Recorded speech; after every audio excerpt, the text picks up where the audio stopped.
Hello and welcome to the Oakland County Megacast. I'm Tyler Keefe alongside Ronnie Dahl in the studios of our flagship stations 89.3 Lakes FM and Civic Center TV. In addition today, as always, we are on Birmingham area municipal access and 88.1 WBFH The Biff. Our TV stations both on Comcast Channel 15 and AT&T Channel 99. You can also listen to our web stream on the radio side, an audio web stream on lakesfm.com and a web stream on civiccentertv.com. Click on the Watch Live link on our homepage or watch on the small player at the top right of your screen. In addition, today on Facebook, we are on our Facebook pages, Civic Center TV and Lakes FM. That's facebook.com/CivicCenterTV15 and facebook.com/Lakes FM. As always, joining me in the studio today, as we do each and every day, is Ronnie Dahl. What's happening, Tyler? Oh, yes, a glorious Wednesday morning. It's Wednesday. It's for some reason, I at first thought it was Thursday. It's got a Thursday feeling to it, but it's Wednesday. Yeah, we're getting there. Hump day. Close enough. Hump day, Indeed. hump day. Hey, what a day, though, yesterday, right? Yes, eventful. Oh, my goodness gracious. Hey, you know what's so hard about all of this is there are so many people that are already struggling throughout this entire pandemic, and then you add into it the news from the CDC and the FDA about the pause, which I thought the wording was interesting. Yes, definitely a word we've heard a lot here in Michigan lately, and now nationally. Pause may be the new pivot. Yeah, so a pause on the Johnson & Johnson. Of course, it's spread throughout, so you heard the press conference right here on Civic Center TV on the Megacast. By the way, the governor is going to be holding a press conference this afternoon at 2:30. Yes, and we do plan to take that press conference live. It will not be on Civic Center TV due to our meeting replay obligations. It will be on the West Bloomfield School District's channel, WBTV, and we will do our part to live stream that as well on our Facebook page so that you can watch that. I'm not sure if that's going to be on the governor's YouTube page, as it has been a lot recently, where they'll have a shot of the governor live live in the regular press briefing rooms and then have an interpreter, or if that's going to be a live press conference. But we will do our best to hold that live. That's 2:30 p.m. today. Yes, but we also know that all the major media outlets play it as well, and they'll live stream it on their social media sites as well. Any anticipation as to what she's going to say following the news regarding the Johnson & Johnson? I think she'll definitely double down on what the federal government has said and suggest that all vaccine outlets in the state of Michigan discontinue for the time being the Johnson & Johnson vaccines, as most have already done. But I'm not expecting I don't really expect a whole lot from the governor's press conferences anymore, at least lately, especially with the current doctrine from her administration to let people do what they need to do themselves instead of having regulations be put in place by the state. I don't anticipate there being anything really different coming out of this other than basic updates and the same encouragement that she and her team give at each and every one of these press conferences for the people of Michigan to take the precautions necessary. So stay on point. Right? That's pretty the message. Much. Yeah, same thing.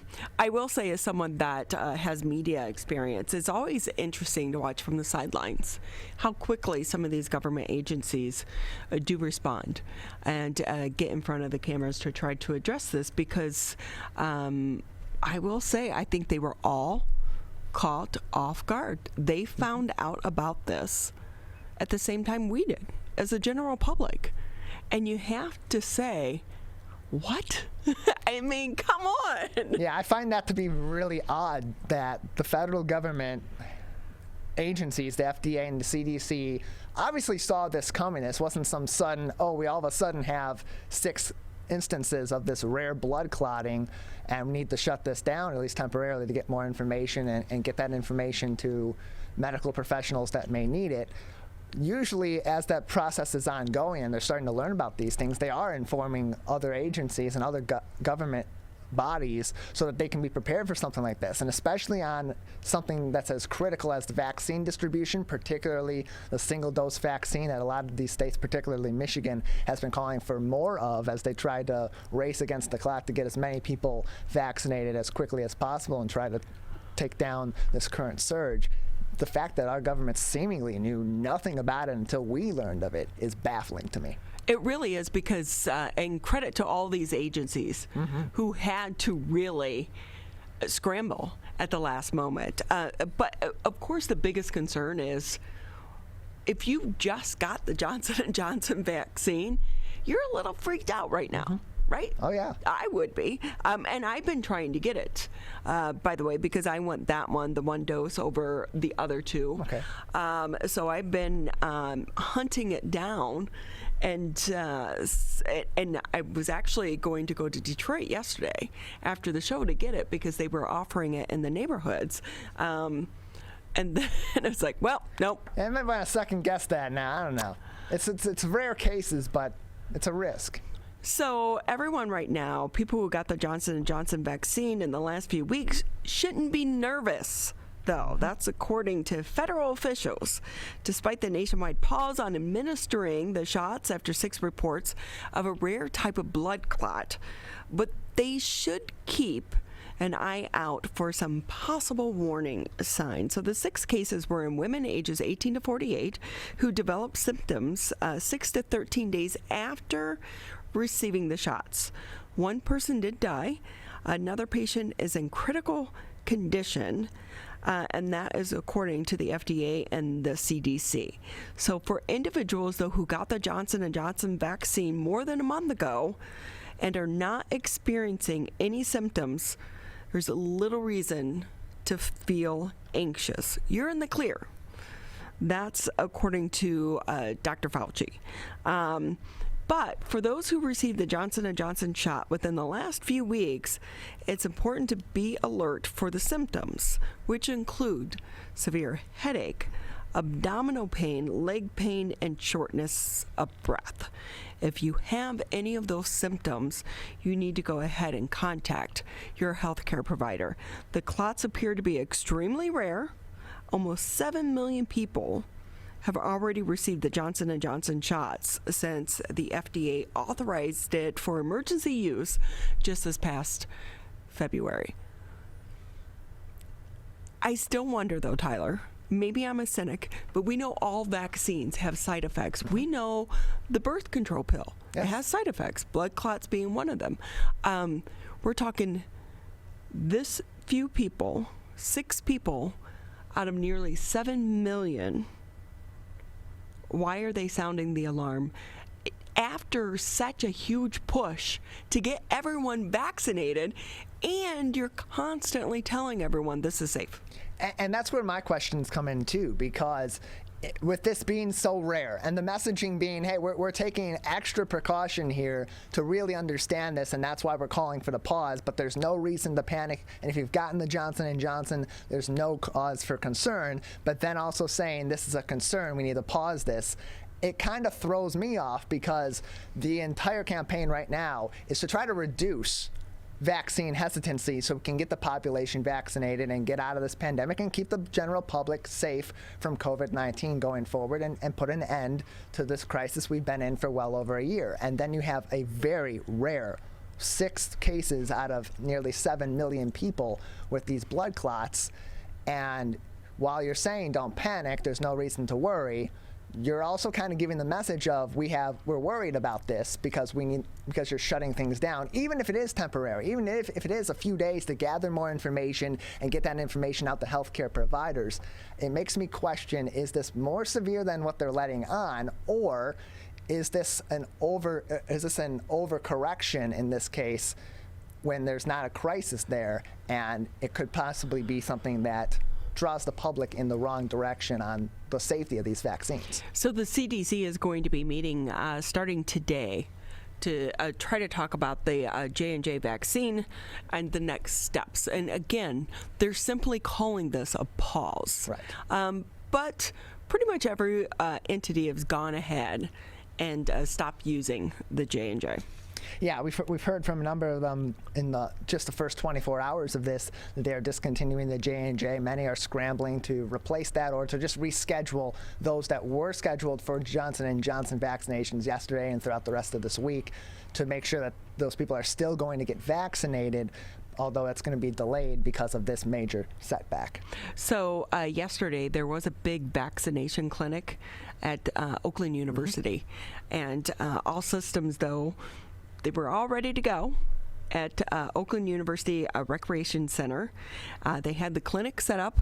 More than 700 students had signed up with appointments to get the J&J, and then right before they find out, the FDA and the CDC announced the pause of the use of the Johnson & Johnson. So what do you do then? Oakland County Health Department has both excellent people and excellent procedures in place so that they seamlessly were able to pack up the Johnson & Johnson, transport it back, bring the Pfizer vaccine over safely. That's according to Bill Mullen, the Oakland County Media and Communications Officers. So they swapped out the vaccines, which is happening as well in Macomb County and in Wayne County, the city of Detroit, specifically because we do know a lot of people were going into Detroit to get the vaccine. But keep in mind, if you were already at Ford Field or TCF, this didn't impact you at all because those were already going to be Pfizer or Moderna. So the one-shot Johnson & Johnson vaccine had been targeted for the students so they wouldn't need to return for the second shot. But now they're going to have to go back on May 4th for the second dose of the Pfizer. The county's Pfizer vaccine that was used had not been targeted for another clinic this week. So according to the county, no appointments are going to be canceled because of the change. Now, Oakland University has mandated that all students who live on campus, starting in the fall, must be vaccinated. Other colleges and universities are following suit. Lawrence Tech announced the same mandate on Tuesday. So this vaccine is going to be important, and we do know we're hearing kind of the same messaging coming out of Macomb County, coming out of the city of Detroit, Wayne County, as well as Oakland County, that there have been no cancellations because of this, but you do wonder there's got to be a ripple effect because we're talking about, thousands of these vaccine shots, and there are some people that are more comfortable getting the one shot versus the two shot, just the technology that went into developing this. Yeah, I think the biggest concern is going to be for those that do decide to wait out longer for the Johnson & Johnson vaccine because they want that single shot. They don't want to go in for 2 appointments, or they just want one shot and get it done with. And then on top of that, those that wait but now have concerns because of this pause and may wait even longer to get that vaccine is going to be another concern. And then on top of that, while this particular situation, the swap of Johnson & Johnson for Pfizer vaccines did not affect the vaccination of people that were scheduled on this day, it does require them to come back for that second shot, and we're not getting any more shots than we're already getting here in the state of Michigan. The federal government has been very adamant that they're not going to, as we said in our articles yesterday, play whack-a-mole with the situation here in the state of Michigan. So yeah, at some point I would think that has to catch up and at least slow things down temporarily, depending on how long this Johnson & Johnson vaccination pause goes on for before the CDC and the FDA together send the information they need out to the general public and to healthcare providers. Yeah, so when they announced the pause yesterday, they did not put a time limit on it. They're saying it could be a few days, could be a few weeks, we don't know, we're just going to have to wait and see. But keep in mind, there was already the mix-up at the plant with Johnson & Johnson, so there was already going to be a reduction in the allotment of the Johnson & Johnson vaccine that was going to be distributed over the next few weeks. And those delays, while they may be a few days or a few weeks, that setback adds time to the point where people will be fully vaccinated and these vaccinations will take their full effect. For those that are getting the Johnson & Johnson vaccine, it's less time because you're not waiting for those extra few weeks between shots, and then the extra several days between your second shot and when the vaccination's in full effect, as you are with Pfizer and Moderna's vaccines. And then on top of that, those that get their Johnson & Johnson vaccine later are going to be waiting extra days, theoretically, than when they would if they were getting their Johnson & Johnson vaccine for example, this week. So it also sets back the point where these vaccinations will be in full effect and people will have that full protection from severe symptoms and lower chances of contracting COVID-19 by several days or several weeks, on top of the delay point here in the state of Michigan and throughout the U.S. as this pause goes on. It just doesn't help the messaging whatsoever. But also, you wonder if this is in any way connected to AstraZeneca, because we know that it has not been approved yet here in the United States. But again, it was stopped for a short time in some of the countries overseas because of some of the same concerns regarding blood clots. Yeah, it was, and maybe that's why the U.S. is taking extra precautions. They don't want a situation similar to what had happened over there, or they just want to be extra cautious with each of these vaccines. Who knows? And I think there are, and that's why there are so many questions out there, because the campaign has been safe and effective vaccines. The Johnson & Johnson vaccine has been something that's been requested by states in problem areas for COVID-19 like Michigan in greater numbers so that they can get these vaccination efforts really ramped up and try to clamp down these numbers. And now, even when these rare cases where we're being told there's no reason for concern, there seems to be concern at the federal level from the FDA and the CDC enough to pull this off in the market. So either there is confusion that's going to be in the general public, or this is overly cautious. And either way, it's a setback for the vaccination process at a point where we're already having other setbacks in places here like the state of Michigan. Well, and you keep into mindset with this as well. There is no recourse if these vaccines turn out to pause, or present some type of medical condition. You cannot go back and try to sue or hold anyone accountable for anything that happens. So I think that adds to some of the concern as well.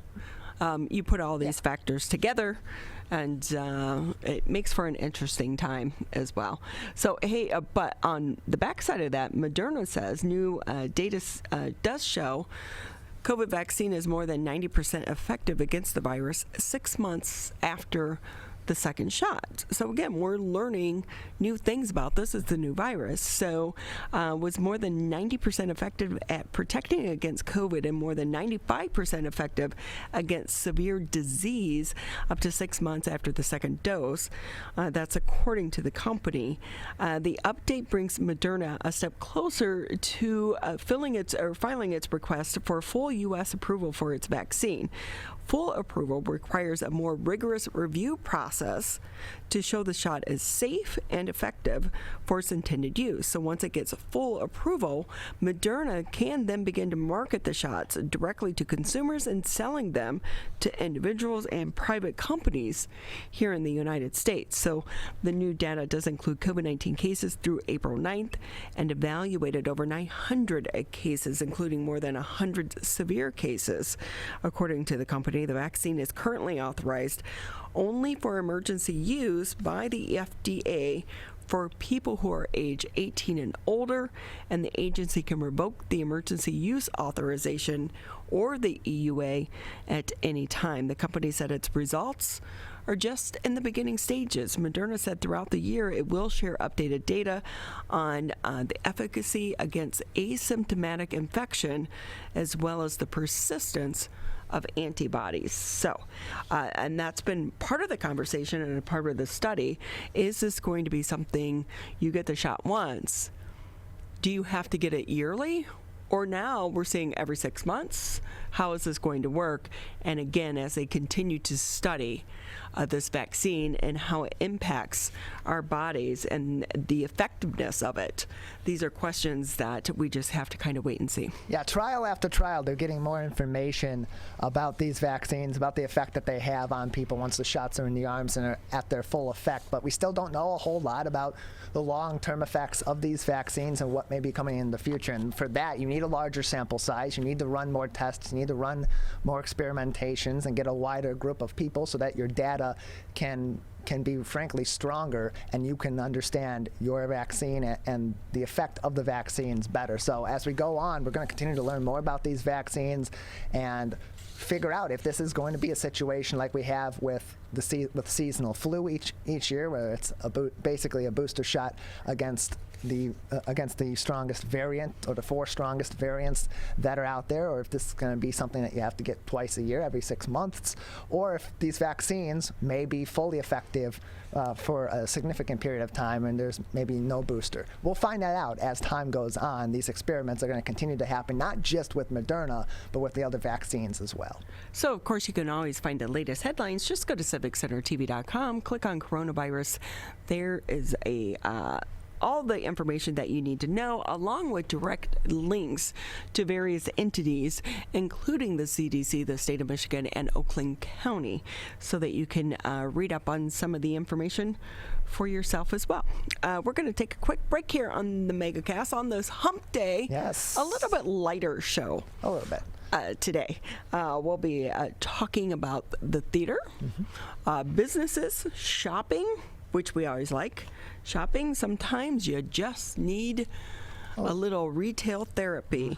And then also we'll be talking about trying to eat healthy and how you can do that with a kid. That's all coming up on the Wednesday edition of the Megacast. Quitting smoking can improve your health, but it also protects your loved ones from secondhand smoke. Did you know there's no risk-free level of exposure to secondhand smoke? Smoke from cigarettes, e-cigs, and hookah can travel through ventilation systems and harm those around you. So clear the air and stop secondhand smoke. Call the Michigan Tobacco Quit Line at 1-800-784-8669. A message from the Michigan Department of Health and Human Services. Wearing a mask is more than protection. It's a bridge to better days. The path back to celebrations with family. Nights out on the town with friends. Game days with your favorite sports teams. And the thrill of live concerts. But until we can all get the COVID-19 vaccine and build community immunity, which will take time, we all need to continue to stay careful. Because Michigan's recovery is depending on you, and so are your family, friends, and neighbors. So even after you're vaccinated, wear a mask, avoid large gatherings, and social distance. One day in the near future, we will all be able to put this pandemic behind us. But until then, spread hope, not COVID. Learn more at michigan.gov/coronavirus. A message from the Michigan Department of Health and Human Services.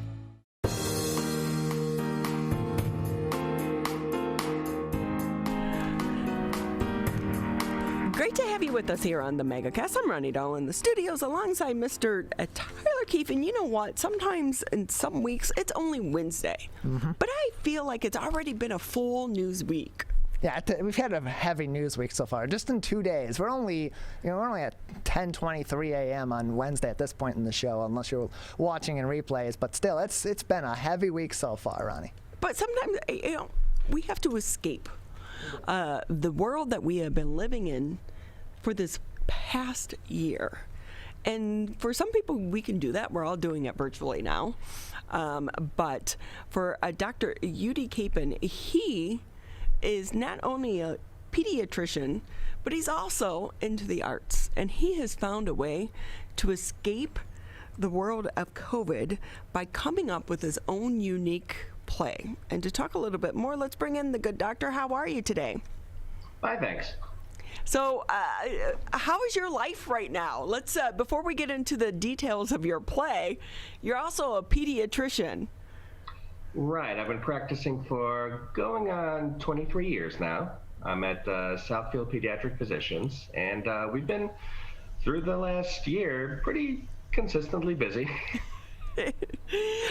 For all of you on the front lines, our healthcare workers, you don't get to take a break. No, I'm not.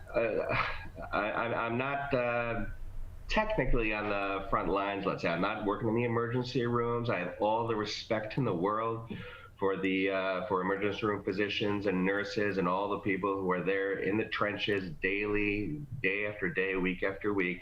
But yeah, we've definitely been seeing the effects of the pandemic, and it's changed the way we've done things over the last year.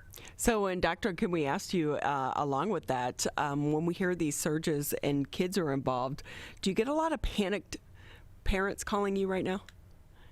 Well, yeah, that's inevitable. And we're always available. We try to always be available with the latest up-to-date information on what's going on, and that changes. But we try to keep on top of the latest developments and provide our patients and their parents with the most up-to-date info. But what I love is throughout this pandemic, you've been able to shift your focus a little bit away from healthcare to come up with a play and doing it virtually at that as well. Tell us more about that. So I've been theater is my favorite avocation. I've been involved in community theater for decades now, and I'm lucky enough that in this area, it's a great area for community theater. There are many top quality community theater groups who are always putting on shows. And obviously that's changed a great deal in the last year. We haven't really, for a year now, we haven't really been able to have much in the way of live theater. Because you're, for the most part, you're connected with the Birmingham Village Players, right? And are they doing any live performances right now? No. The closest that we've had to doing that is we had last fall, towards the end of last fall, towards the end of last summer, we had an outdoor concert-style presentation of a few short plays where everybody was socially distanced, and the actors stood there at podiums. There was a sound system set up outdoors, and they read from the scripts, and in that way performed a few short plays. That's about as close as we've come to live performance in the last year. We all so miss live performances, whether it be music or plays, acting, the theater. But for people such as yourself, it's a creative outlet. You had to get creative throughout the pandemic. Very much so.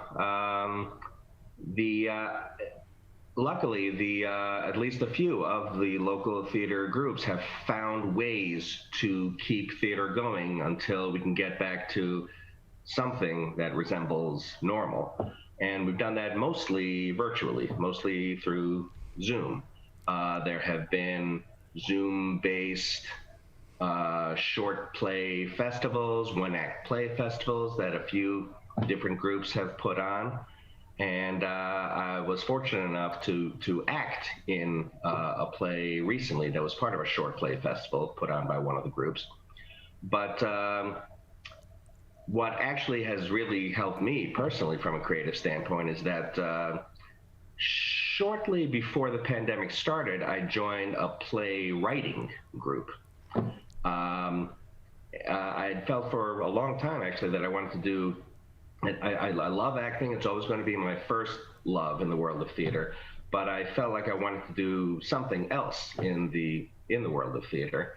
I thought about maybe directing. My schedule makes it a little difficult to commit to the time it would take to really do it properly, to direct a play. But I found out about this playwriting group called Playwrights Work. It's through the Birmingham Village Players. We meet a couple of times a month, and all the members write short plays. We bring them to our meetings, we read them at the meetings, and we critique them with each other.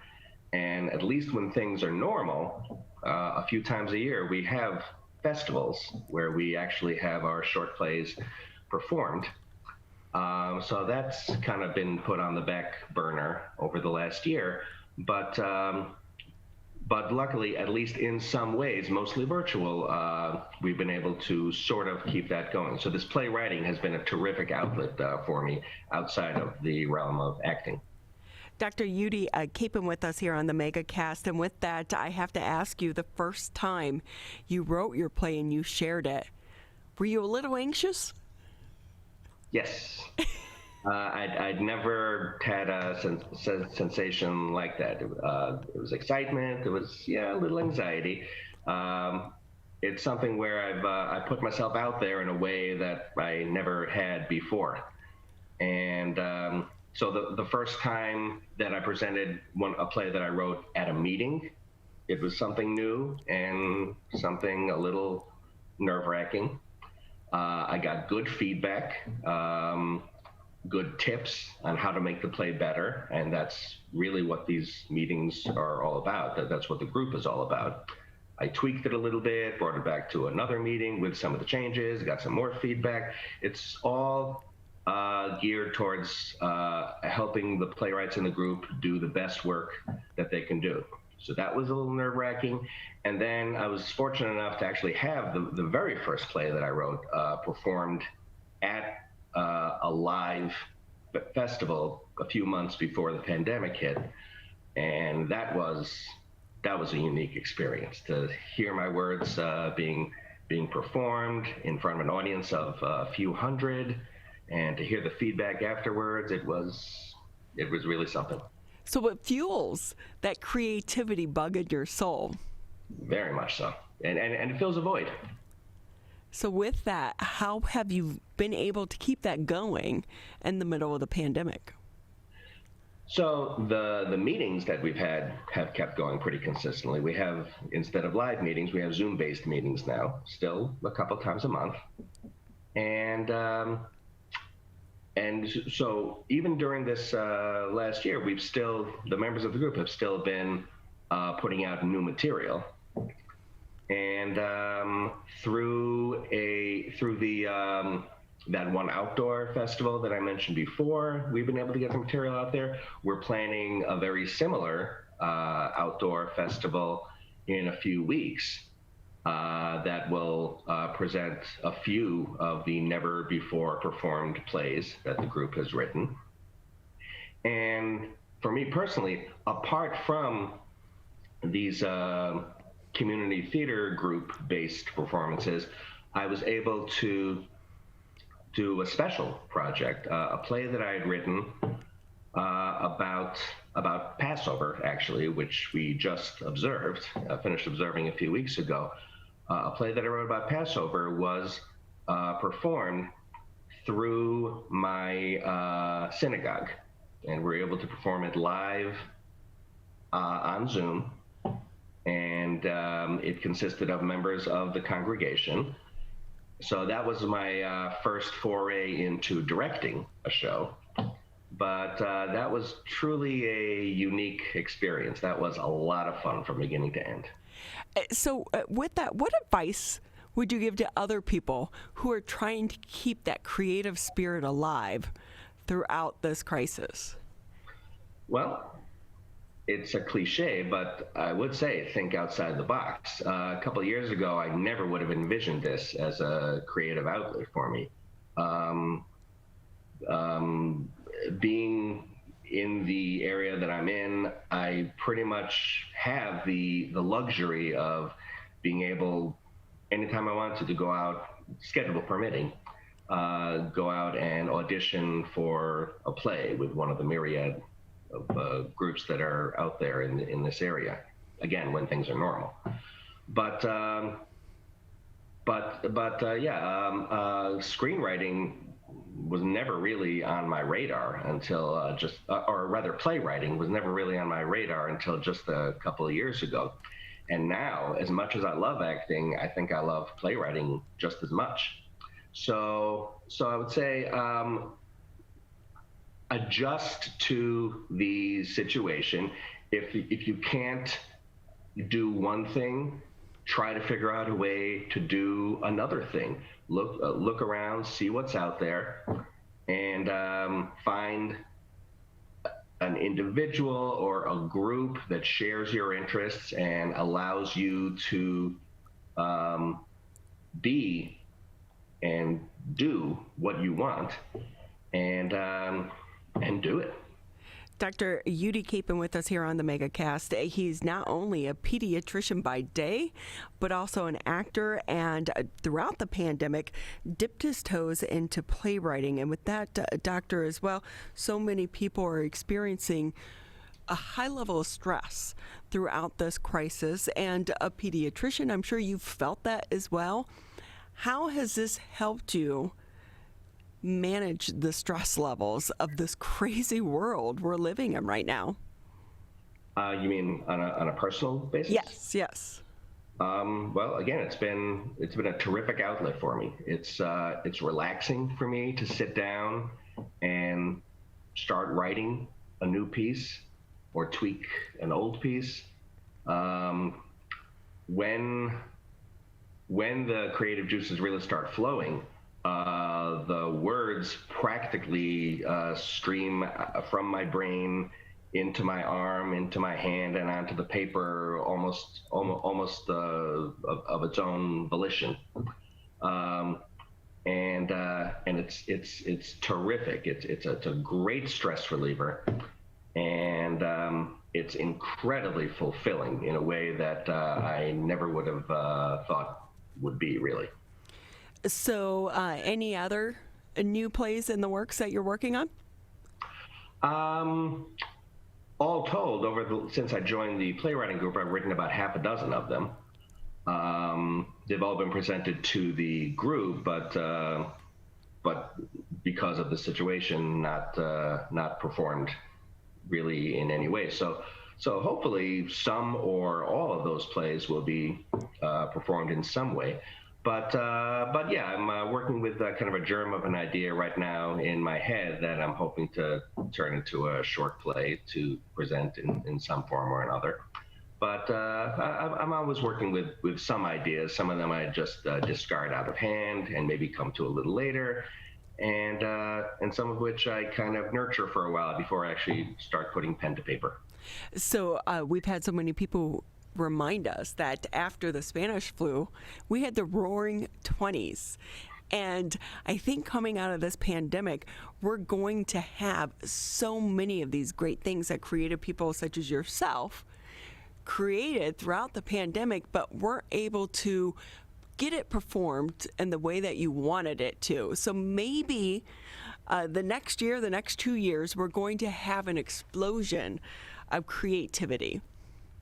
I think that's exactly what's going to happen. There's been people who aren't as fortunate as I am, who haven't been able to find an outlet for their creativity at all, or if so, to a lesser degree than they would have otherwise. There's, I'm sure, a lot of creativity that's been bottled up that is just ready to be released. So with that, how can people get involved in the playwriting group? Because that seems like that's really been beneficial for you. It really has, and there are other playwriting groups. I can only speak to the one that I belong to, but frankly, we're always looking for new members. The group is called Playwrights Work, and it's a group within the Birmingham Village Players. The Birmingham Village Players have their own website, so information is readily available on the internet. But anybody who has any interest whatsoever in writing plays is more than welcome to come along, check us out, and see whether or not it's something that fits him or her. And if we've learned anything throughout the COVID-19 crisis, don't put your dreams on hold. Start now. Absolutely. Even if those dreams take a different shape. Exactly. Well, Doctor, it's always great having you. Anything maybe I didn't touch on that you want to add before we say goodbye? No, I don't think so. Although I would like to give a shout out to actually the group that I started in community theater with, and that I've over the years done most of my shows with, which is actually the Bloomfield Players. And we haven't been able to do much of anything over the last year like most groups, but when we do, we always put on good quality, family-friendly performances, and that will hopefully start again when things normalize. Fingers crossed it's sooner rather than later. Hey, any way that people can see the recent short play that you did? Is it online anywhere? So that Passover play that I mentioned is called Elijah's Cup, and it actually is on YouTube.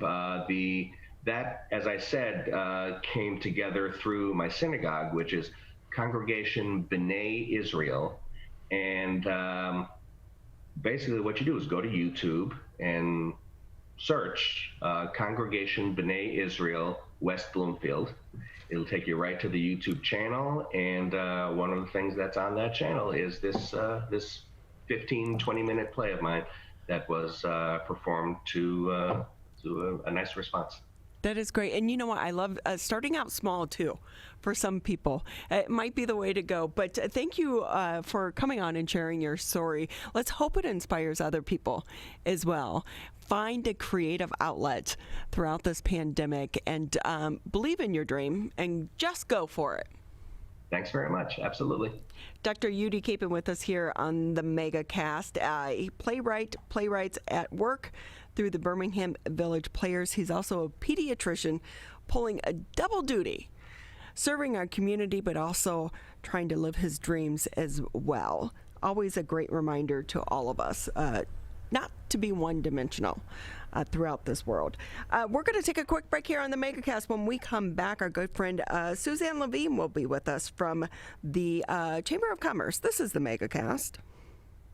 Finally, I just got my COVID-19 vaccine. I registered with my local health department and they called me.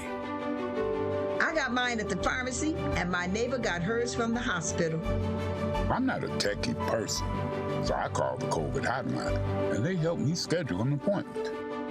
Get vaccinated with the first vaccine you can. Protect us all. Learn more at michigan.gov/COVID vaccine. COVID-19 has caused many families to fall behind on finances and on groceries, but you're not alone. You shouldn't have to worry about putting food on the table.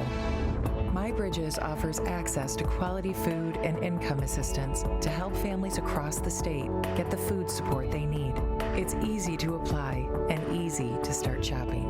Apply for services at michigan.gov/MIBridges. A message from the Michigan Department of Health and Human Services. I want to get back to seeing my grandbabies every Sunday and smothering them with big hugs and kisses. I want to get back to football games with my boys. I want to get back to feeling and touching, connecting with the people around me. I want to get back to family dinners and my grandma's mac and cheese. I want to get back to real grocery shopping, taking my time, walking down every aisle, smelling the tomatoes and melons, having a free sample or two, or 3. COVID-19 has changed how we live and how we feel. But now, there are vaccines. And they are the first step that let us get back to feeling optimistic about the days ahead of us. It's okay to have questions. Is it safe? Should I get it? Should I wait? Now, get the facts. Learn more at getvaccineanswers.org so you can make an informed decision when vaccines are available to you. Brought to you by the Ad Council.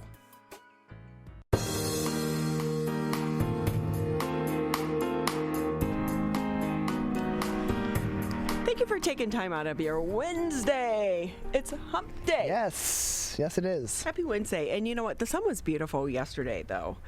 So I hope everyone had the chance to get out and enjoy it.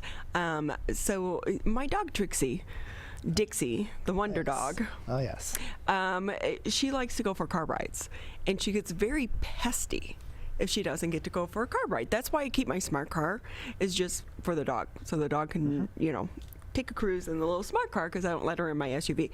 And but the flowers are blooming and the trees are blooming right now and they're so beautiful. It looks amazing this time of year. It's just so pretty. Mother Nature is amazing to me, Tyler. Yeah, I love this time of year going for nature walks, whether it be in the West Bloomfield Trail. Sometimes I'll come back into town if I'm dropping groceries off with my dad, which I'm still doing during this pandemic, or just coming into town for something else or after work or something, going to the Orchard Lake Nature Sanctuary and just walking the trails there this time of year is so beautiful, and it really does help you to calm down and just breathe the fresh air and get out of the pandemic stress of our everyday life. And especially when we have this really nice weather we've had, can't encourage enough that people get out into our beautiful nature here in Oakland County and throughout the state of Michigan every chance that they get. Do it now because the weather is going to be changing. I think we're getting more rain. It's April showers, yeah. What are you going to do? But brings many flowers. True. That is true. Hey, just a reminder, you can always catch Tyler and myself Monday through Friday, 10 a.m. until noon live. Civic Center TV, Birmingham area, municipal access, channel 15 if you have Comcast, 99 on AT&T. Listen to us on the radio, 89.3 Lakes FM, 88.1 FM, The Biff. I came home the other day, and my husband has one of those old school transistor radios. Mm-hmm. He's constantly listening to that radio because he listens to sports all the time. Of course. And he was listening to our rerun of our show. Oh, nice. That's very nice. Good use of that transistor radio and all the batteries that we're going through. Oh, yes. Oh, yes. At least they're going to good use, Ron. You know what? It continues to be a tough time right now for so many of our businesses. Mm-hmm. And doesn't help when the governor makes the decisions. They have extended the office ban for 6 months, encouraging more and more businesses in the office settings to be remote when the employees can be, but also asking people not to dine into restaurants. Not that I saw a big difference this past weekend of anyone actually abiding by that, but so many mixed messages at a time when our businesses more than a year into this continue to struggle. Let's bring in Suzanne Levine. She is the Executive Director over at the West Bloomfield Chamber of Commerce. Suzanne, always great having you with us. Yes, thank you so much for inviting me into your home. I love that chair and your backdrop, by the way. If it ends up missing, I didn't take it. Oh, no. By all means, mi casa es su casa. So. I will say, one of the things that I take pleasure in throughout this entire pandemic is getting a glimpse into everyone's world and their homes. And I know one time I mentioned this like way back in the beginning of the pandemic, and it was like a pin drop. People thought I was weird. Like I said, it's like instead of walking by their house and peeking in their windows, you could just now see. And I didn't mean that like I'm a peeping Tom. But, I don't know if you've ever noticed this, Suzanne, but really rich people never have blinds. So at nighttime with lights on, you can see right into their homes and you get to see how they're decorated. I'm not trying to find anyone or peek in on them, but I like to see how people decorate their homes.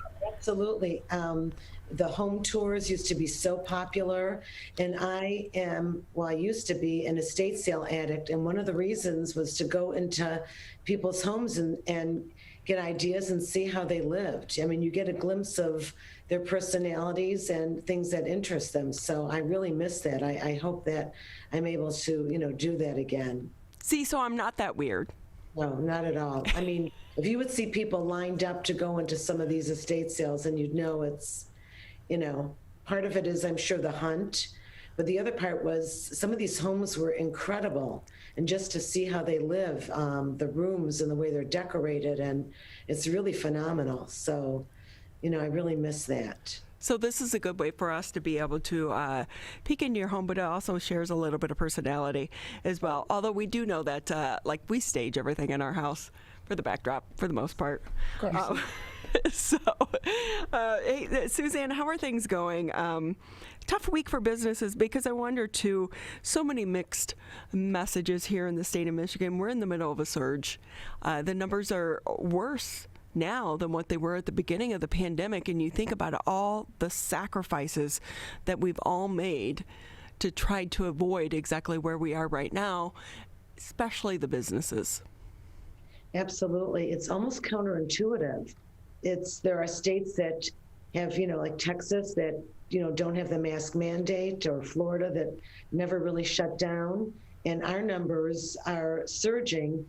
And one of my relatives in Canada has told me they've been shut down almost since the beginning. The beauty salons, the gyms, they're not open. Of course, they don't have a lot of vaccines, but their numbers are surging as well. So, it's hard. It's really hard to reconcile all of the numbers with the sacrifices.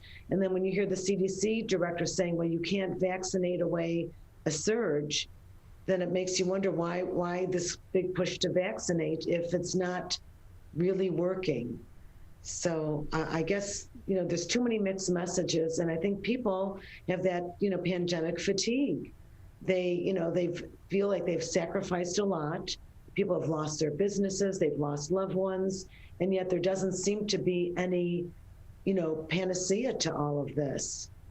And we should, recognize so many of the businesses that have been able to survive up until this point, just holding on. Like every week is a struggle, every month is a struggle. They get that, rent bill, the light bill, and they're trying to find ways to make it.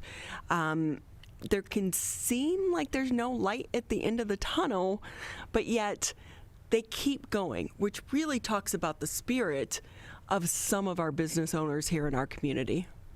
Absolutely. I think everyone is trying to hang on to some hope, and there have been little glimmers of hope. And I know that we've been trying to encourage our community to shop local. One of the things that I think I mentioned last time I was on was my SOS campaign, Support Our Shops.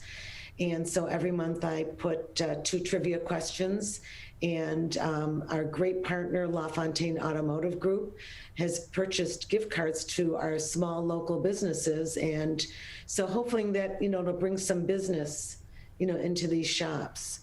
So we're trying to do everything we possibly can to make sure that they're vibrant, because a community is very dependent on the businesses that, that not only support us, but that we support.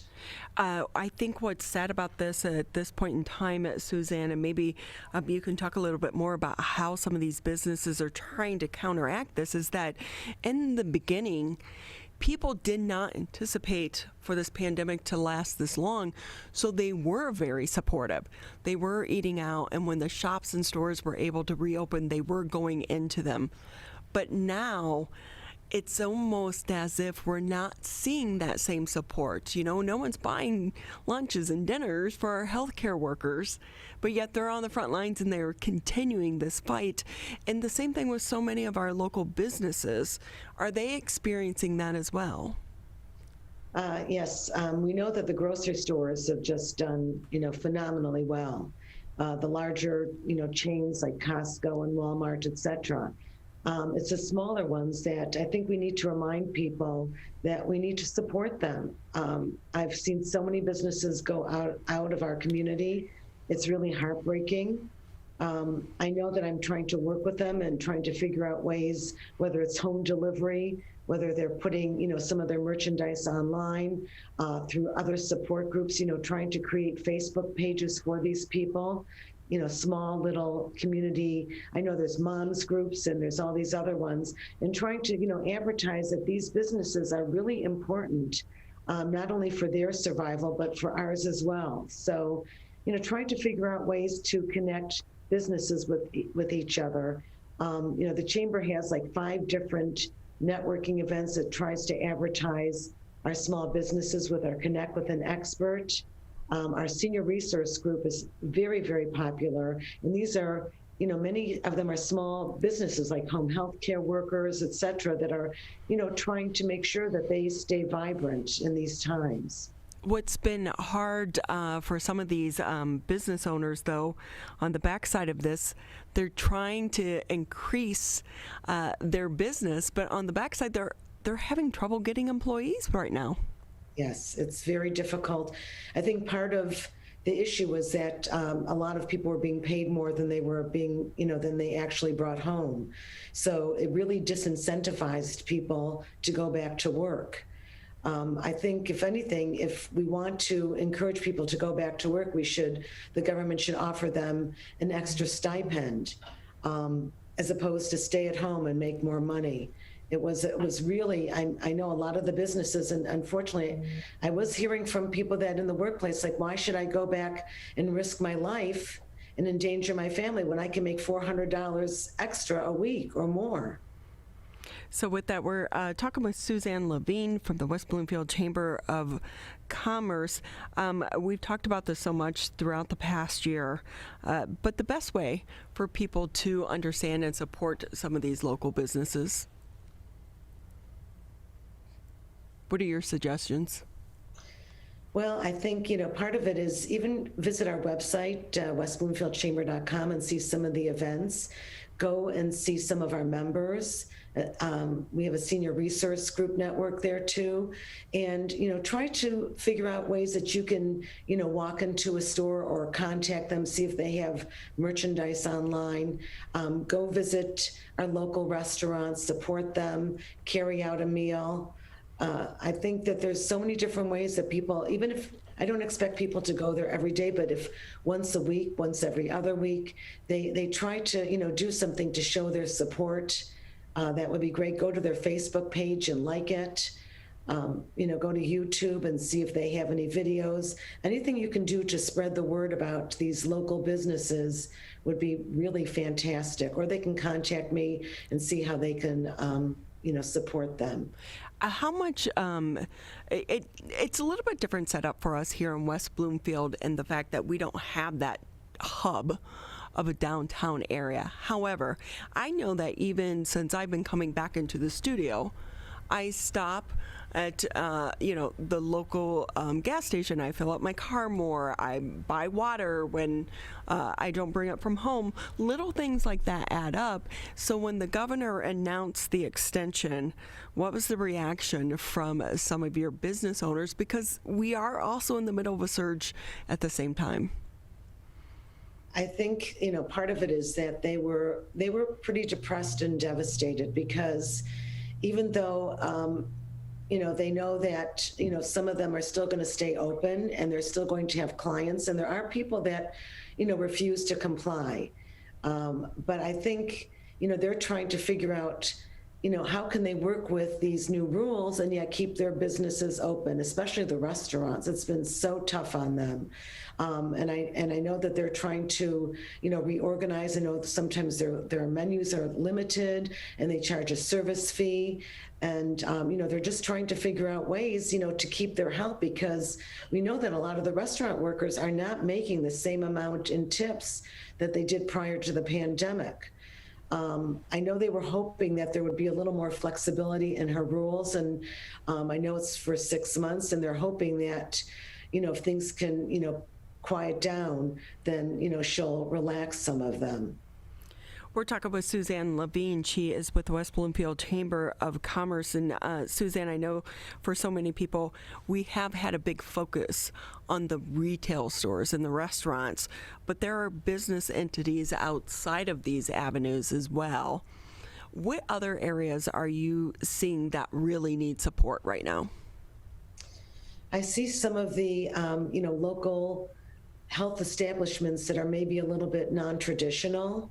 Our acupuncture places, our aesthetic, like our lash lounge and those sort of places have suffered because women are afraid to, those are pretty much up close and personal businesses. So you can't really do 6 feet of distance when someone is doing your hair or your nails or your face. So they could use some support as well, even if people just purchase gift cards for future use. I know that we tried to do some of that with our SOS campaign. Hopefully people will use these gift cards at some point.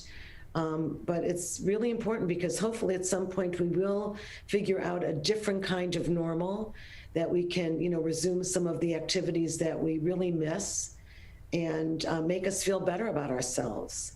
What's so heartbreaking is these small businesses really shape our communities and they make us different. And we know people, like, you drive around any neighborhood and you'll find Amazon trucks crisscrossing each other. So our big box entities are doing very well. Amazon, Walmart, Target, Menards, they're doing very well. It's the small independent ones that we have to find ways to continue to support them. It breaks my heart. I went to get my eyebrows done at 3 different places that I've gone to. All of them have closed down by now, and you're seeing more and more empty storefronts. I know, it's really sad. We lost several, like our local fabulous shoe store that was on the boardwalk for like 30 years. They closed? They moved to Birmingham. Oh. And the same thing with some of the other rear ends and some of the other shops along there. You know, and it's really sad because people can order things online, you know, and it's sad because, you know, the Amazons of the world, I mean, they've done phenomenally well. I forgot what, I think it was several $1 billion, quite a bit of billions in there that Bezos made during this pandemic, partially because it's fear, and partially because it's convenient. And the younger generation especially is not as enthused about going into a store. They like the convenience of ordering online, and especially because it's so easy to return things. They seem to be a lot more invested in an Amazon than, you know, someone that's older, that someone like me that really enjoys going into a store and touching a dress or trying on a pair of shoes. I don't really enjoy online shopping. I mean, I've done it when I've needed to, but I really miss going into a store and, you know, looking at all the merchandise. You're listening to 89.3 WBLD Orchard Lake, 88.1 WBFH Bloomfield Hills, and I share that sentiment as well. And there are some things that you can buy online, but there are a lot of things you can't. And then it's just the pain in the butt of, you know, repacking it and sending it back out. Suzanne, anything else maybe you want to add? Give us a little bit more. The SOS program, it's still going on. How long is that going to be going on? Hopefully indefinitely, for sure, certainly through the end of the year, and possibly we'll see what happens. We'll, you know, relaunch it in 2022. But, you know, thanks so much again to Audrey Reiskamp with La Fontaine. We decided that we wanted to do something a little bit different to help our community. So stay tuned, sign up for our newsletter at westbloomfieldchamber.com.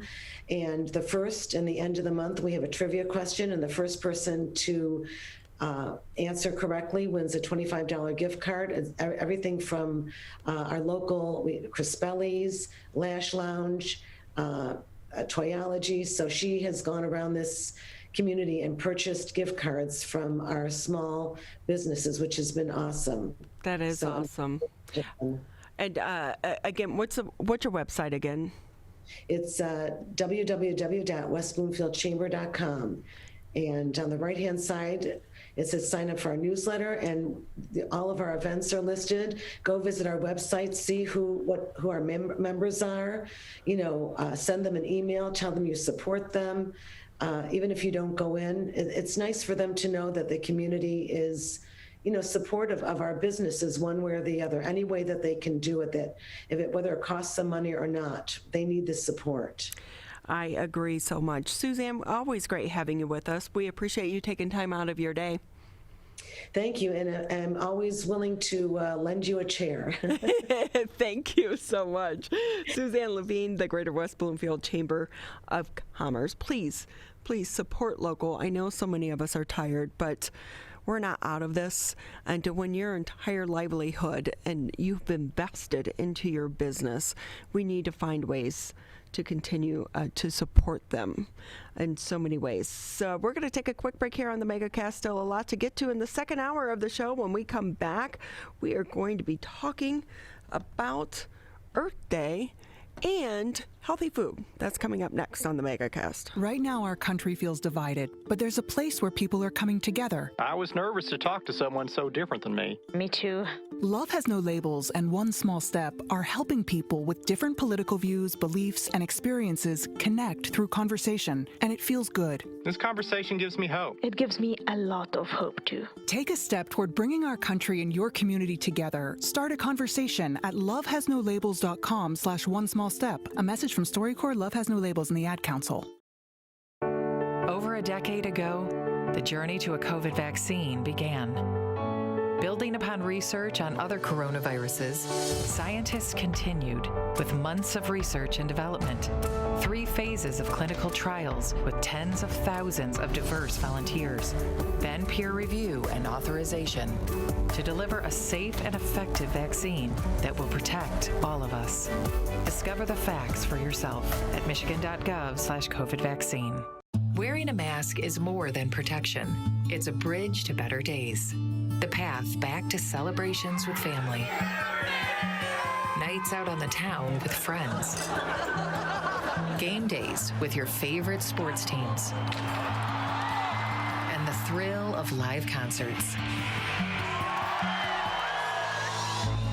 But until we can all get the COVID-19 vaccine and build community immunity, which will take time, we all need to continue to stay careful.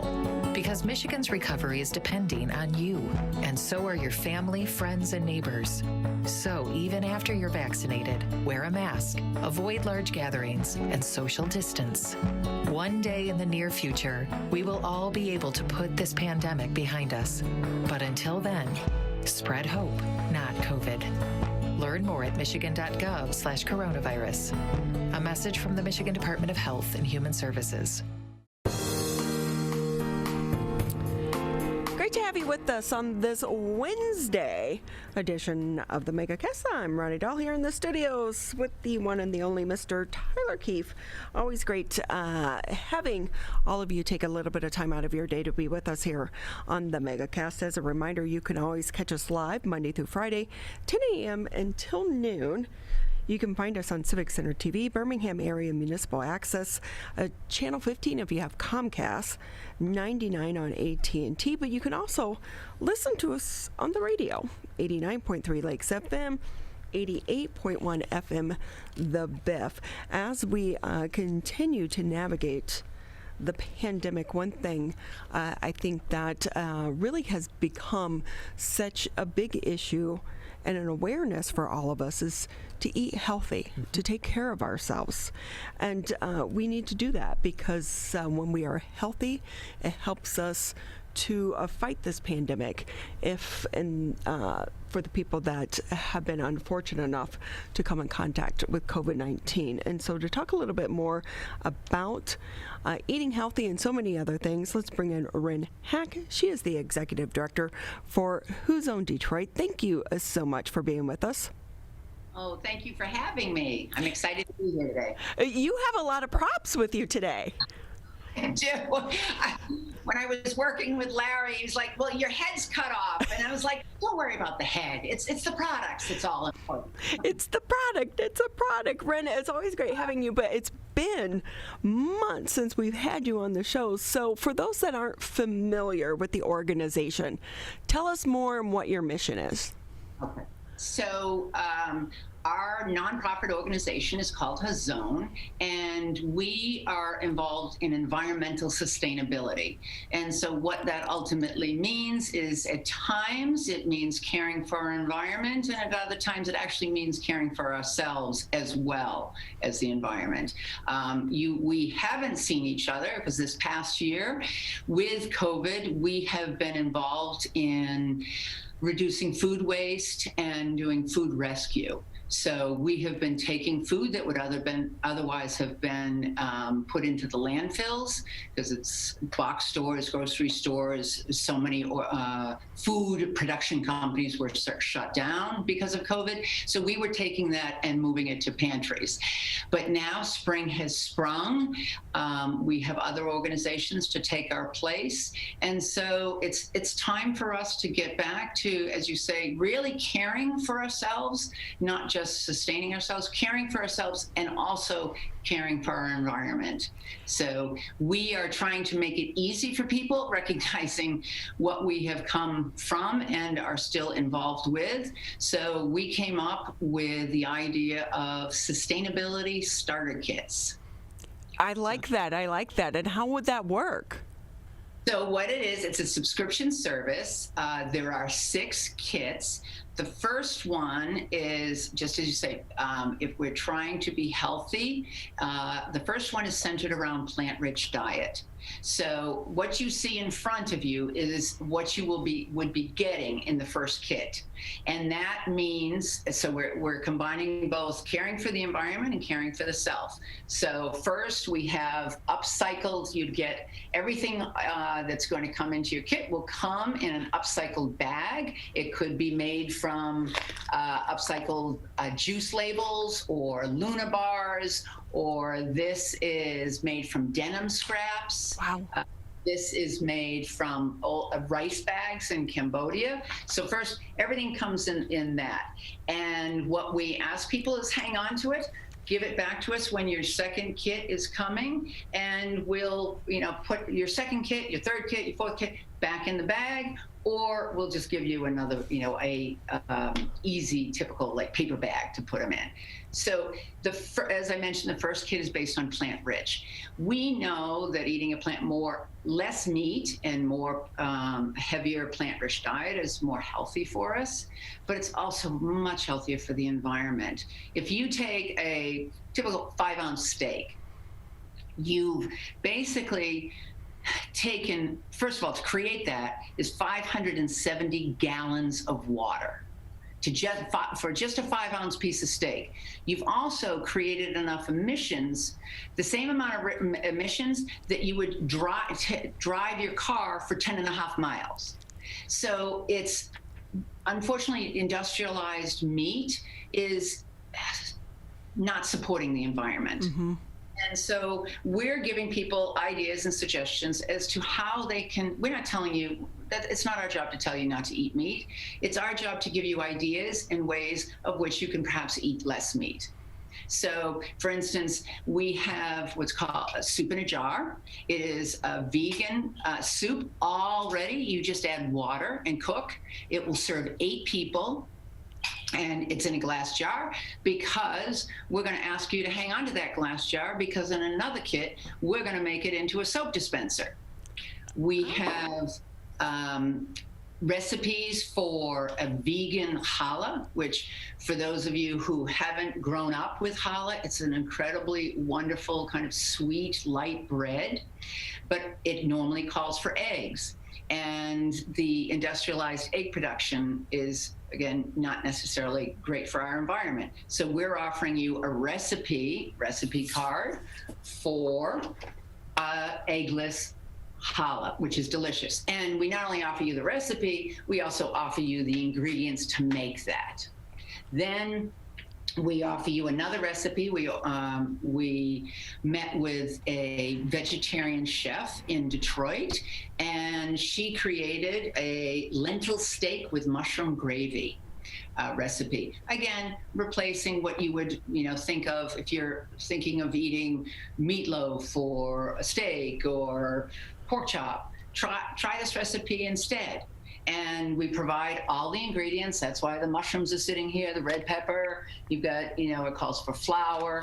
Going back to the challah, we give you the 5-pound bag of bread flour, because the biggest thing, we want to make it easy for you. We don't want you to have to go out to the store and say, oh, God, I need this ingredient. Oh, I need lentils. I don't want to have to go out. This is trying to make change easy for you. So, and then of course, we have to have tasty treats like fruit chews that are plant-based. We're not going to lose our sweet tooth, but let's try, something tasty and that's good for our environment. We have Oatly milk. Dairy, a lot of people are trying to stay away from dairy. Oat milk made from oats is a great alternative. And so try it.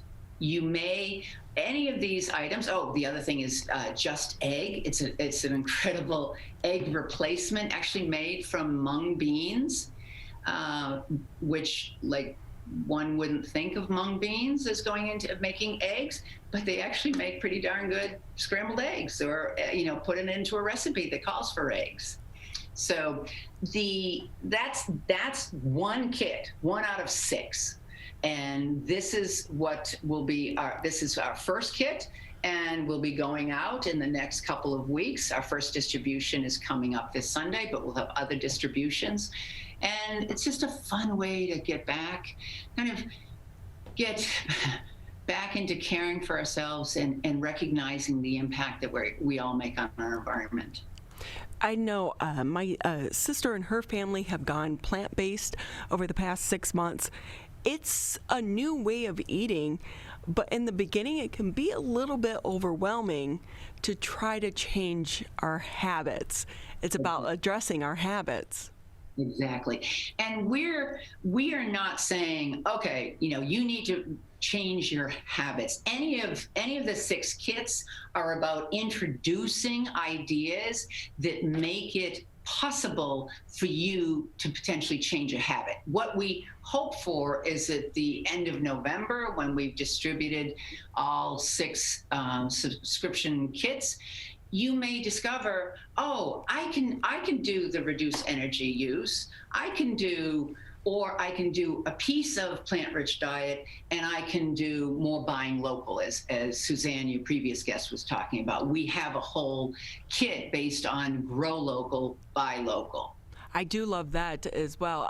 I'm upcycle versus recycle. Those are some cute bags. Aren't they cute? They're adorable.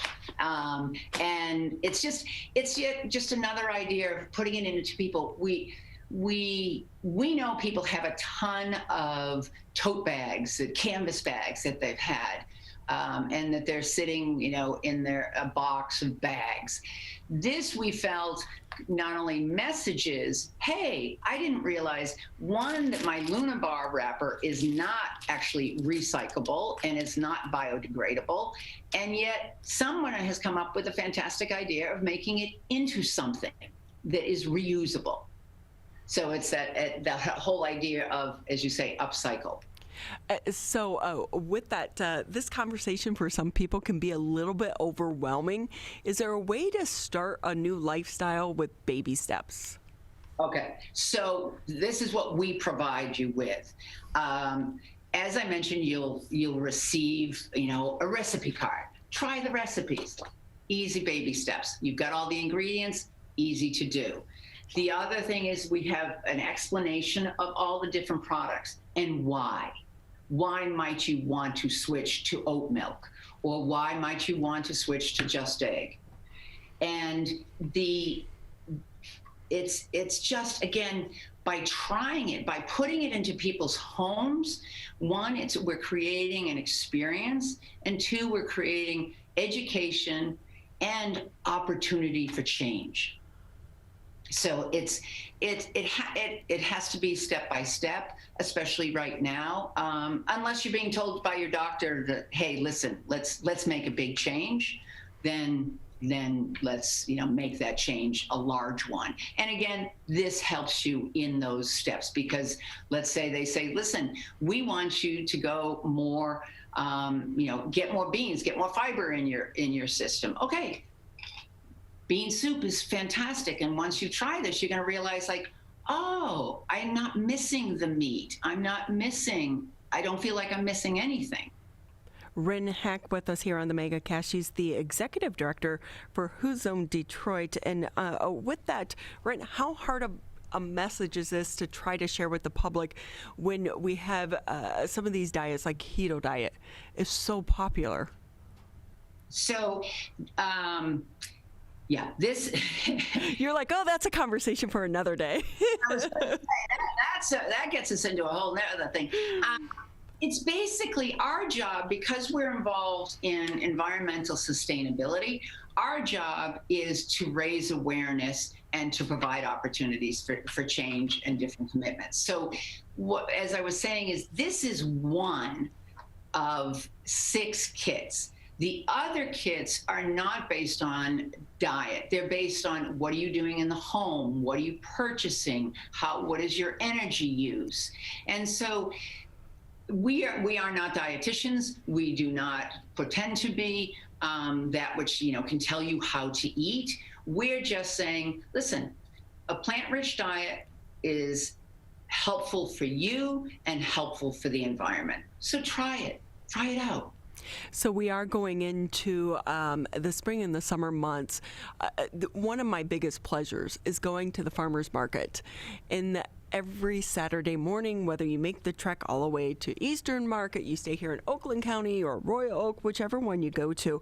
And I'm hoping that one of the things that we saw in the early stages of the pandemic, we had food shortages.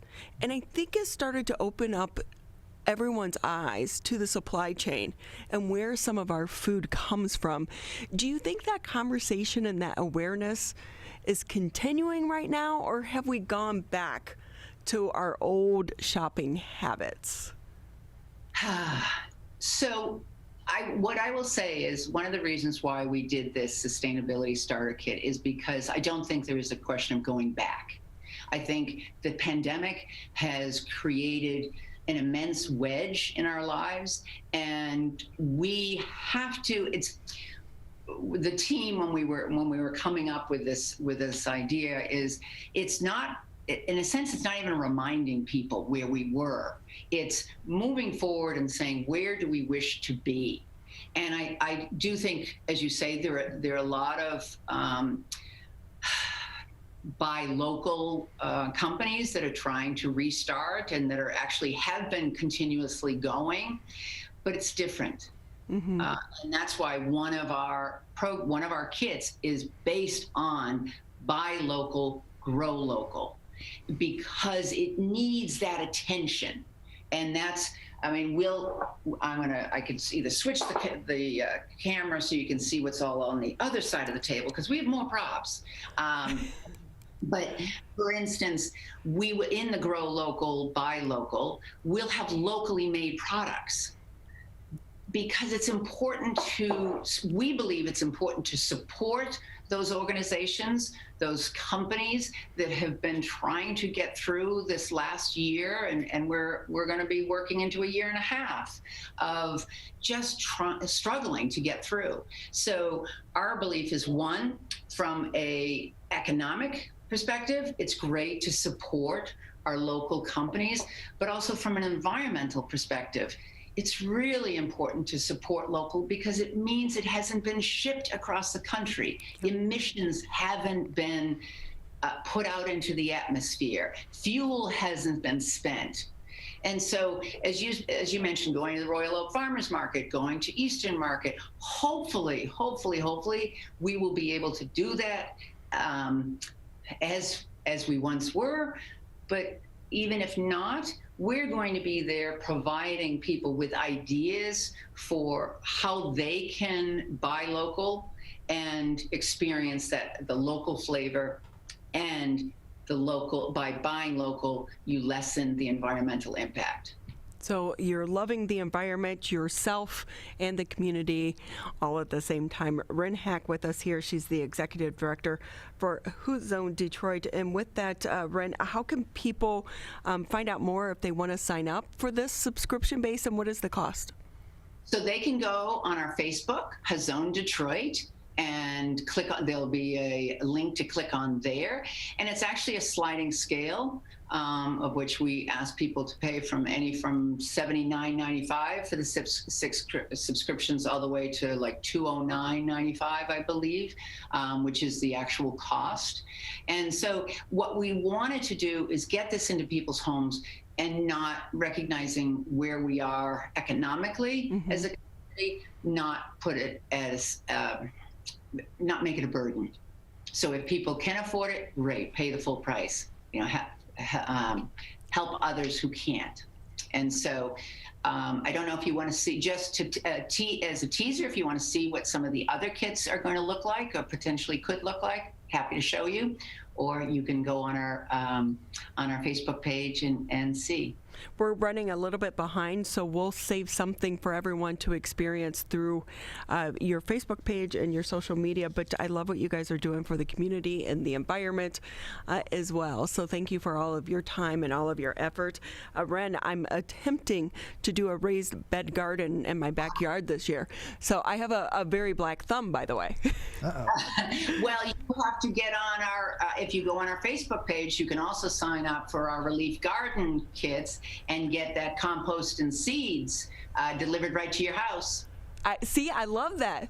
So if I actually grow a tomato or a pepper, I want one. I'll send it over to you. Thank you again for your time. We appreciate it. Thank you. So great to be here, as always. But it's so great having your organization and the community raising our awareness and helping us at the same time. Again, Hazon Detroit, please check them out if you want to get involved and support all of the efforts that they're making here in the community. We're going to take a quick break here on the Megacast, and when we come back, we're going shopping. Tyler's not a shopper. I'm a shopper. I shop enough for the two of us, Tyler. Yes, you do. That's coming up next here on the Megacast. In times like these, we have to believe in each other. And we believe that you'll do the right thing. When it comes to stopping the spread of COVID. Follow the 3 W's. Wear masks. Wash your hands. Watch your distance. And when it's your turn to get the vaccine, take your shot. It all comes down to the golden rule. Treat others the way you want to be treated. We're so close, Michigan. We can do this together. Quitting smoking can improve your health, but it also protects your loved ones from secondhand smoke. Did you know there's no risk-free level of exposure to secondhand smoke? Smoke from cigarettes, e-cigs, and hookah can travel through ventilation systems and harm those around you. So clear the air and stop secondhand smoke. Call the Michigan Tobacco Quit Line at 1-800-784-8669. A message from the Michigan Department of Health and Human Services. I want to get back to seeing my grandbabies every Sunday and smothering them with big hugs and kisses. I want to get back to football games with my boys. I want to get back to feeling and touching, connecting with the people around me. I want to get back to family dinners and my grandma's mac and cheese. I want to get back to real grocery shopping, taking my time, walking down every aisle, smelling the tomatoes and melons, having a free sample or two, or 3. COVID-19 has changed how we live and how we feel. But now, there are vaccines. And they are the first step that let us get back to feeling optimistic about the days ahead of us. It's okay to have questions. Is it safe? Should I get it? Should I wait? Now, get the facts. Learn more at getvaccineanswers.org so you can make an informed decision when vaccines are available to you. Brought to you by the Ad Council.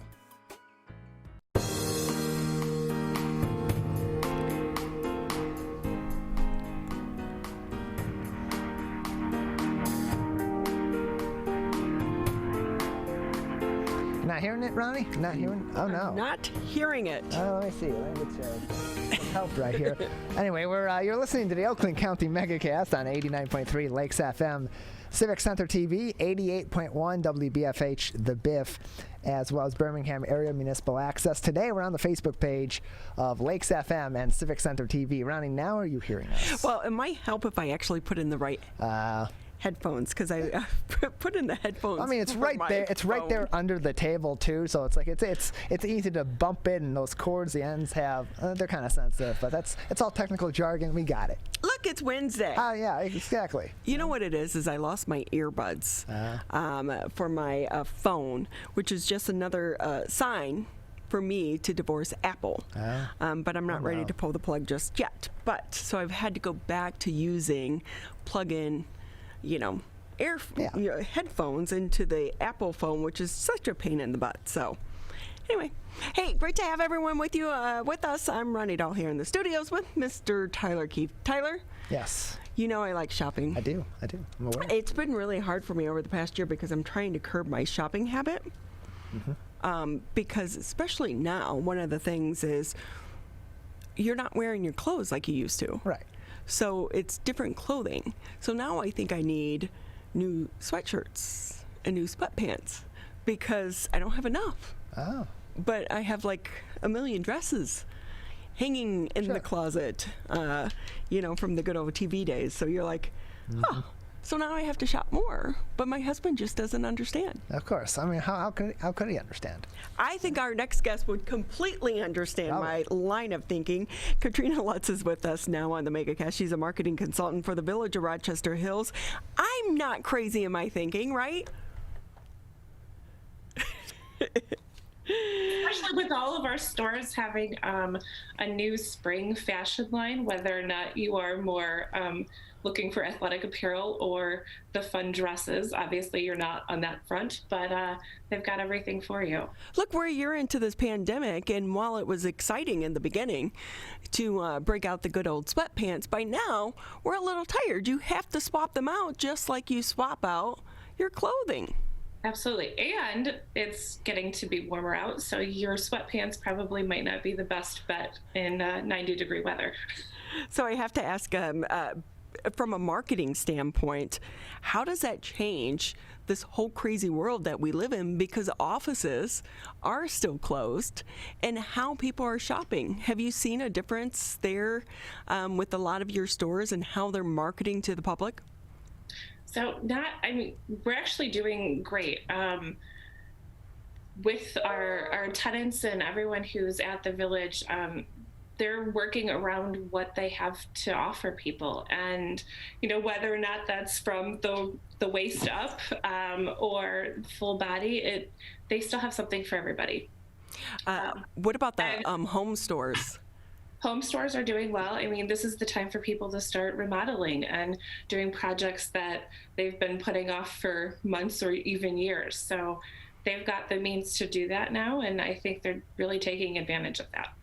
Because one thing we've all realized as we've been spending more and more time in our homes, we're tired of looking at those projects that have been going on, like they've been on the to-do list, right, for so long. But when you're in and you're out and you're traveling, you don't think about them as much. But when you're home all the time, it's like, I really need that new couch. Mm-hmm. Yep. So last year we actually opened a selection of stores, Lovesac being one of them, which has amazing furniture. Sectionals is what they call them. So if you're looking for a different, unique spin on a sectional couch, they've got that. We actually just opened Light and Loom earlier this month, or last month, I should say. And they're all interior design type things with light treatments and window treatments and things like that. So there's something for every aspect of the home, whether or not that is, something that could be completely permanent or a temporary fun design fix. So, Katrina, do you find more people are comfortable coming to your shopping village, the Village of Rochester Hills, because you do have that outdoor shopping environment and atmosphere, so instead of like an enclosed mall? Absolutely. That's been one of the biggest things that we've kind of taken pride in the last year, is that we are offering not just people a safe place to shop, but a safe place to come together and experience the magic of everything that's happening with our outdoor events that we have every month. There's something different going on for people. So it just kind of brings everyone in and, lets them know that we're not just a shopping mall or a place to come and eat. We are a family. We are a community that we want people to come and visit. I will say, when they first were coming up with these years ago, I remember I went to school in Charleston, South Carolina. They had built one out there. I was like, oh, that's great. It's the South. And so when the Village of Rochester Hills, you were like, this is Michigan. It's going to get cold. Right? What are you doing? It's going to snow. That's us here. People aren't going to want to wait outside and stand out in the freezing cold. Yeah. And now a pandemic hits. No one wants to be indoors. Yep. It's crazy how life changes. So with that, how has it changed some of the marketing events that you've been doing over there at the Village of Rochester Hills? Because you're more than a shopping destination. Mm-hmm. You're an event destination as well. Absolutely. So we are just trying as best as we can to, plan events that get people out and about, and that really focus on not bringing in huge crowds like we normally would. There were a couple things that were annual events that we had to cancel last year, such as our tree lighting ceremony, which everyone looks forward to every year, and we completely understand that. We are sad that we had to cancel, but at the same time, we were looking out for the benefit of our community members. So we're just trying to do things on a smaller scale, but still inviting people to come out in a COVID-friendly fashion. And so with that, any big spring events coming up? We do. So we actually have a couple things that are consistent throughout the year that we wanted to really incorporate the fact that we are a neighborhood. We are a community. We want to do things for and with our community. So that could be, local Rochester Hills residents, everyone in and around Oakland County, Macomb County. Hey, we're inviting you all. We still want you all to be a part of our community. So one of the things that we've started doing the beginning of the year was hosting a monthly charity donation drive. So we're focusing on different organizations in and around Oakland County to find out what their needs are what we can do to help them, and then encourage our members, our customers, our friends to come and support them. So each month there's someone different. Actually, this Friday we are supporting Dutton Farm and Everybody by Dutton Farm, who is looking to help. It's a local organization that helps developmentally disabled adults. So they're looking to find outdoor gardening supplies necessary, like toiletries and stuff for their adults, as they help and integrate them into a workforce. And then we also will be promoting their Mother's Day lavender bundle that people can purchase as well, which again supports their workers and everything that they do for their disabled adults. So it has to feel good to be able to help some of these organizations in the middle of a pandemic. Absolutely. And it's not just helping them. We have the backing of so many different sponsors that are, part of the community as well. Nothing But Cakes and Cornerstone Community Financial. They've been so open in helping to support and getting the word out as well. We can't thank them enough, because without their support, things would happen, but it just makes things a whole heck of a lot easier. So we're talking with Katrina Lutz. She's the marketing consultant for the Village of Rochester Hills. By now, everyone is pretty familiar with, the Village out there because it is such a unique shopping experience for so many people. But if people haven't been there, any new stores that they'll discover? Yep. So we actually, as I just mentioned, we just opened Light and Loom. We will be opening Busted Bra Shop. 28th is their grand opening. We've got Beautify Aesthetics coming at the beginning of May. And then the Robert Redford Sundance, which is also happening early this spring/summer, depending on construction and all that fun stuff, because as a lot of people have realized, construction has put a damper on plans for a lot of these new stores and buildings and things like that have been planned for over a year now. So we're just working with them to make sure that everything's kind of still on track. And then the biggest announcement that we have in terms of new tenants coming would be Von Maur in the spring of 2022. Wow, that's great, because that big shopping, it used to be Carson's, right? Has been sitting empty for quite some time now. Yeah, so again, they were kind of impacted by the whole construction thing and the pandemic. So again, we're just working with everyone to make sure that we get things moving. So we're happy to have them. We're excited to have them. But in the meantime, we will have a lot of things that our community will get excited about. So in combination with that, monthly events, we do a 21 Durland block party where we encourage people to come out on the 21st of every month and kind of have live music and like fun dancing stuff. And now that the weather's getting nicer, we're going to have some outdoor games for people to play. So just another way for people to just come out, get out of the house, intermingle with people, but in a COVID safe way. So, Katrina, I used to work in a mall years ago. Mall walking was such a big thing. Is that popular over there at the Village of Rochester Hills? It is definitely starting to. So back in October, we officially launched our Village Walkers Walking Club, and we dubbed a walking course. It's called the Whistleway Walking Course. It's a 1 mile course around the village, so it kind of intertwines throughout all of the shops. And so you're able to do some window shopping. We have recommended hours of around like 8 to 10 a.m. before all of the shops open if you're looking for something a little less stressful, a little less foot traffic around. And you're encouraged to walk whenever. And we started doing a Wellness Wednesday program. So the first Wednesday of every month from April to September, we've partnered with Ascension Rochester Hospital, and they are coming out to do free blood pressure screenings as well as health discussion topics, like I said, on the first Wednesday of every month. And then come May, we're going to be incorporating some fun fitness locations, Yoga 6, Solid Core, places like that that will offer free outdoor fitness classes to people that come out as part of our Wellness Wednesday.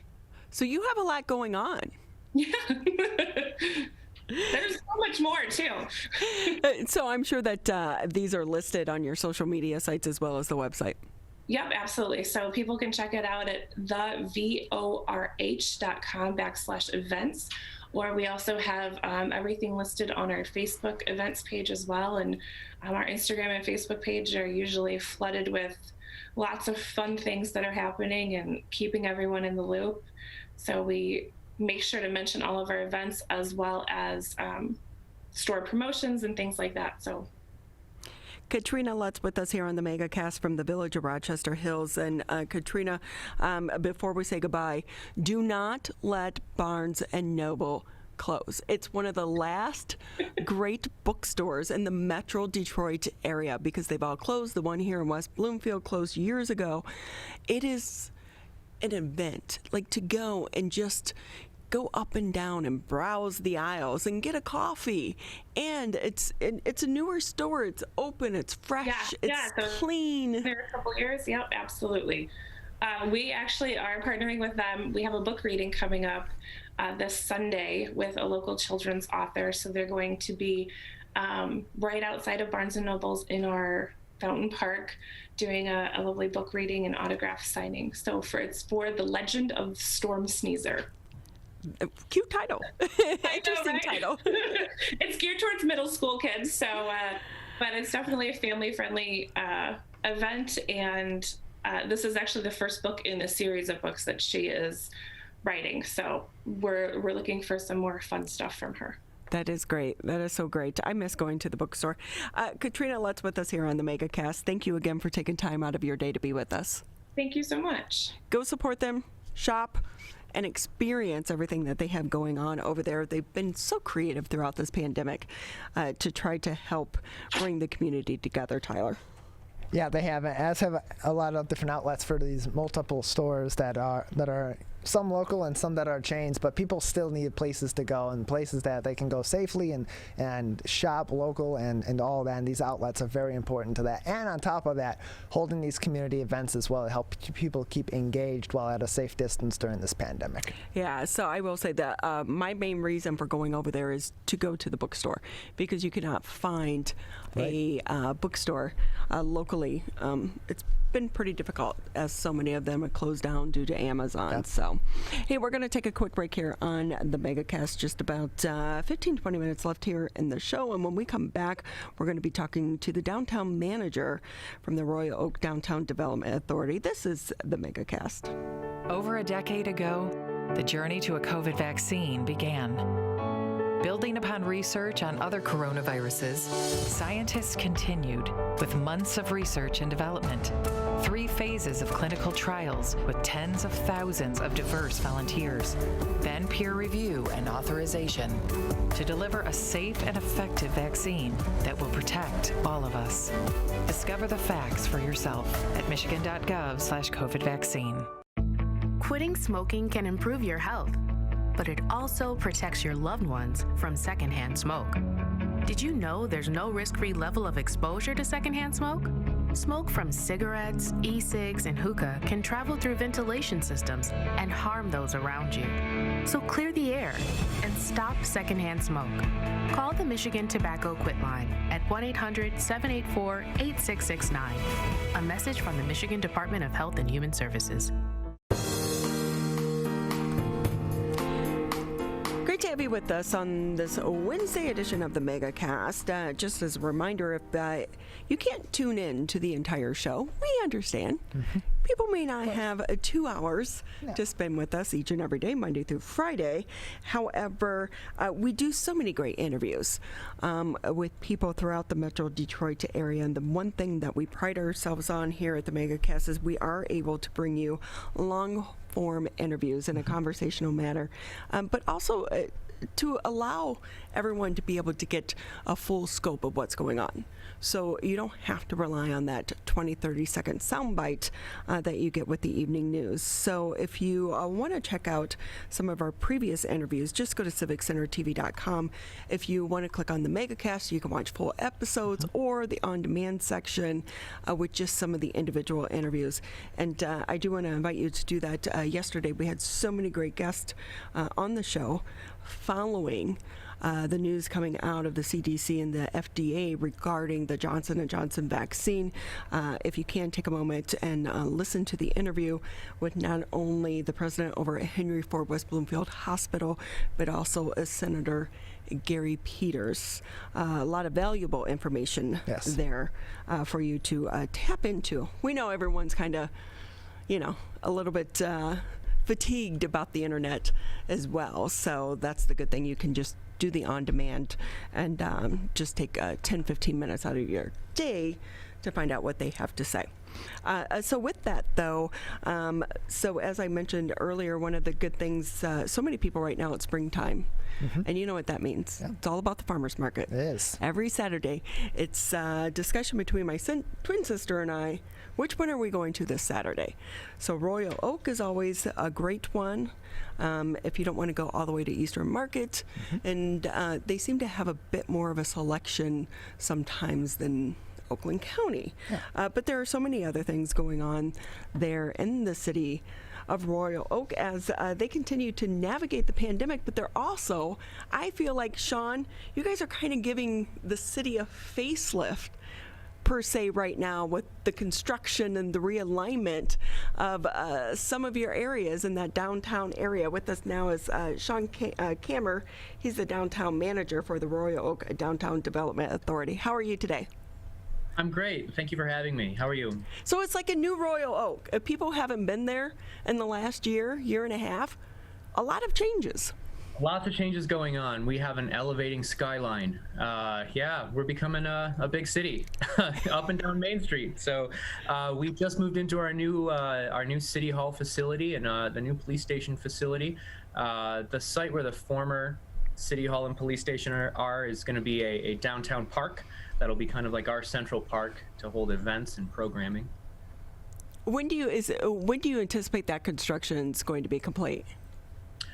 We anticipate the park will be open sometime in October of this year.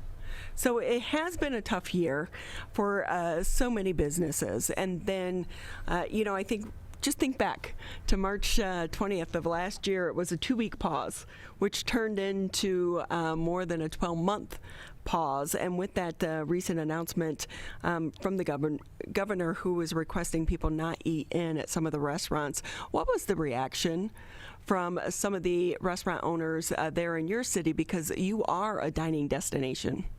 Absolutely. I think the initial reaction was, how do we get through this initial period of time? How do we cope? We have businesses that experience loss of revenue. They lost their employees that went on unemployment. It was, we didn't have the capacity to really do long-term planning in that scenario. It was more, minute to minute, how do we get these businesses relief, with immediate programs? And what we ended up doing was we immediately instituted a curbside delivery program. We allowed free parking on the streets for a short period of time so people could continue to get carryouts from their favorite establishments. It was mostly trying to find ways to just cope with the new conditions of the emergency. Well, I know for so many of these restaurants and small businesses, they've relied on entities such as yours to help them navigate the entire grant procedure to try to get some of these emergency funds for them to be able to keep their doors open. Oh, exactly. In fact, we immediately went to work with our Economic Development Committee, met almost every day for several weeks solid, via Zoom. I'm talking like 3-hour Zoom meetings to try to find a way to provide some kind of relief to make sure that we didn't permanently lose our businesses in our downtown. What we ended up coming up with was a multitude of programs, but 2 primary programs I think came to the forefront and really helped out downtown businesses. The first was a grant program in which we allocated $1.1 million to help 92 businesses in grants ranging from $4,000 to $32,000. Now this money was to help them at least cover the expenses to get them back open again when the governor lifted the restrictions. The second program we launched was an electronic gift card program in which we gave out $400,000 for free to people throughout the region, encouraging them to spend their dollars in downtown Royal Oak to encourage customer loyalty. How is that program going? Is it still ongoing? It's still ongoing. We still are offering a 50% match. If you go to visitroyaloak.com, you can purchase gift cards, and the DDA will match your balance 50%. It was so successful that we received national recognition. In fact, this past Monday afternoon, it was announced that Royal Oak was one of 6 communities nationally to receive recognition for our efforts for relief and recovery during the COVID pandemic. Wow, that really says a lot about the effort with you and your team to try to help these businesses. Yeah, it was really exciting. It's really rewarding to know that your efforts, especially during a really chaotic time, have made a positive impact on people's lives. And I think we made such an impact that it was recognized nationally. We received what's called a Main Street Forward Award by an organization called Main Street America. It's an organization that includes about 1,600 communities nationwide. So with that, we do know that unfortunately the state of Michigan is still in the middle of what appears to be another surge, and these are tough times. But how is that impacting downtown Royal Oak right now? Are you seeing any ebbs and flows when the news headlines hit and people that are coming to your area versus when they're not? Or do you think people are kind of going about their business at this point in time because we've learned how to live with the COVID-19 since it's been over a year? Actually, a really good question. Actually, I will report, businesses in downtown are faithfully implementing the public health guidelines. We have the capacity restrictions, the mask wearing, the social distancing. So I think there are a lot of people who are really comfortable, engaging in their favorite businesses. I, for one, just got my hair cut at Dapper House Barber. They were fantastic in terms of how they implemented everything. I think there are probably a lot of people that think, the vaccines are rolling out. Why should I wear a mask? Why should I even engage in some of these behaviors anymore, because it's over, right? I was looking at some maps recently and some news headlines, and it looks like a lot of the areas where the numbers are really peaking in the state are places where, there's a lot of people who are flouting a lot of the public health guidelines. And so I think at that point, I think it's just impatience and people just wanting to jump the gun. I'm very pleased to see that the businesses in downtown Royal Oak are still, very faithful in implementing these guidelines. And we should note to people, if you are going out, be considerate. I know a few weeks ago I went to Royal Oak, Ferndale, and we probably had to go to 5 or 6 different restaurants before we were able to get in due to the capacity limits. And it's just the world that we're living in right now. And so, for everyone that is out there, it can be a little bit frustrating. Be considerate, because on top of that, Sean, what is the employee outlook looking for some of the businesses there in your city? Because we know there are some businesses that are reducing hours because they simply can't get employees right now.